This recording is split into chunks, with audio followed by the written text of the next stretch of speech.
So this is project log for the Boomerang launcher part 4, I think, or maybe part 5. So I think I have everything I need. So this is the motor that's going to power everything. As you can see, I have it wired up or hooked up to a belt. These are all the cables that are related to controlling the motor. That's the driver itself. Thankfully, it came with cables that enables me to connect it to an Arduino and control it, which was the plan. Now, here's the problem. The rail is 1.5 meters long. I haven't yet mounted it on here yet.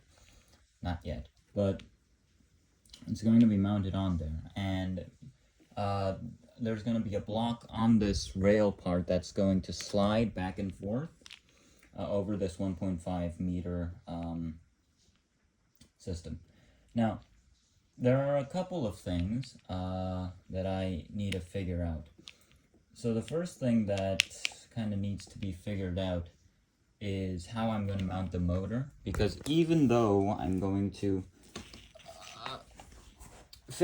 even though this is going to be a fixed and it's going to be a fixed, what do you call it, apparatus, I still need this motor to be fixed relative to both this rod, this rail, and this plank of wood. So this can't be happening, or this shouldn't be happening, because that would make for, error. And also that would also probably break everything apart once the motor starts running. Now,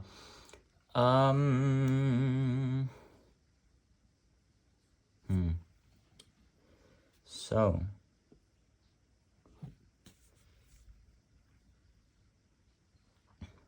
yeah, so I need to find a way to connect this. And there's a second problem also. It's not so much a problem as it is, kind of an inconvenience. This is 89 millimeters tall. This motor is 101.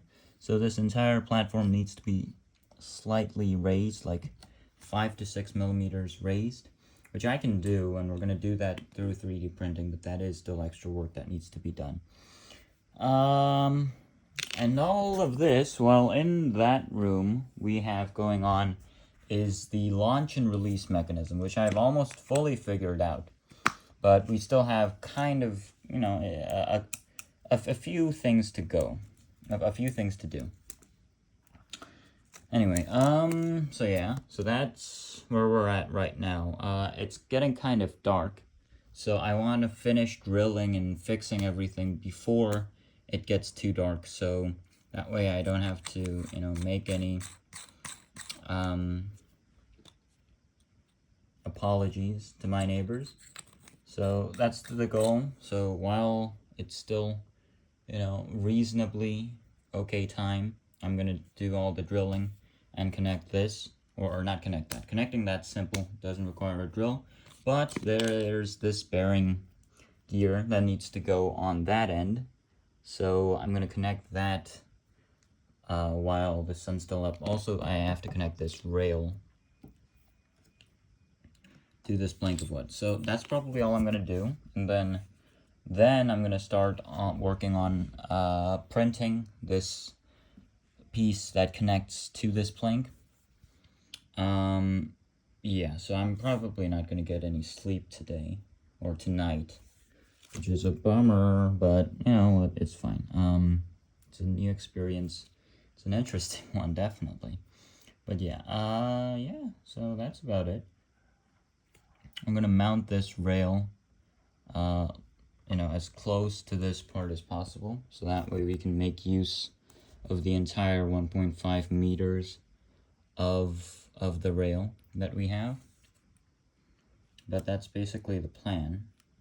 Yeah. Okay, so let me show you what it looks like when I have, the block and the motor connected. Just a moment.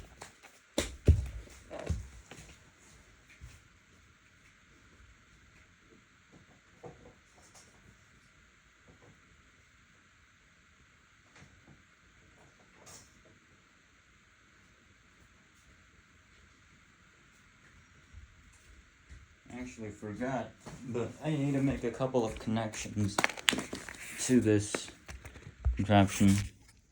in order to make it work. So I don't know what's a good camera angle for you to see this.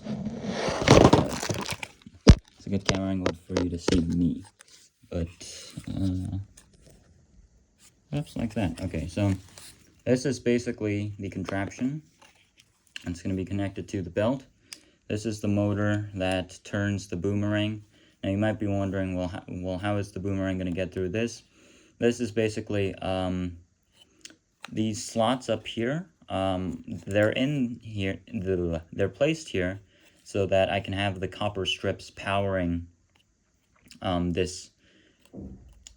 How would you call it? This rotating container, which is probably the most important part of this entire contraption. It's the part that releases the boomerang. Anyway, I gotta connect it to this block, which fits on the rail. So just give me a second. Now we're gonna use as few nuts and bolts as possible because we need to keep the weight down as much as possible. So I'm gonna use only 2 nuts. Actually, that's not a good place to start. I'm gonna only use 2 nuts to connect all of these things. Come on, buddy. Okay, well, this is a fresh print, by the way. I have worked on it in the past, but this print itself is relatively new, so it still needs to be kind of broken in.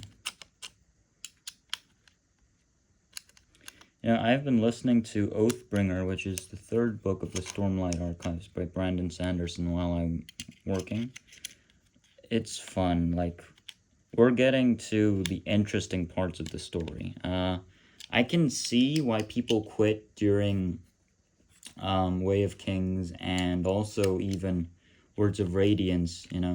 I can see why some people think the story is too slow or quote-unquote boring. I personally think it's better that way because once you get accustomed to these characters becoming, you know, powerful and capable, you really start to lose interest and also be frustrated when they're just blocked by small obstacles, which only normal people can experience. Especially in a fantasy novel, I think it's really important that, you know, you start off small so that you can have character building through small conflicts and also down-to-earth events. You know, later on as you progress, it's not a problem if your character becomes stronger. That's obviously going to happen eventually. And then your character can start facing, you know, bigger and bigger conflicts, you know, saving the world and all that. But I still think it's important both for building the character, but also for entertainment, that the character starts out slow and weak, because I think it gives the reader a lot more flavor. Oh god, that scared me. Technically, I'm supposed to fix this motor to these 4 pins here. That's why I was surprised. But right now, it's kind of a demonstration, and I'm also pretty lazy, so I'm not going to do that right now. But so basically, it fits into this rail. Oh god! Oh, I lost bearings. No. I mean, it's no big deal, but it's still annoying. Oh, it's no big deal. I'll just fit them in later using tweezers.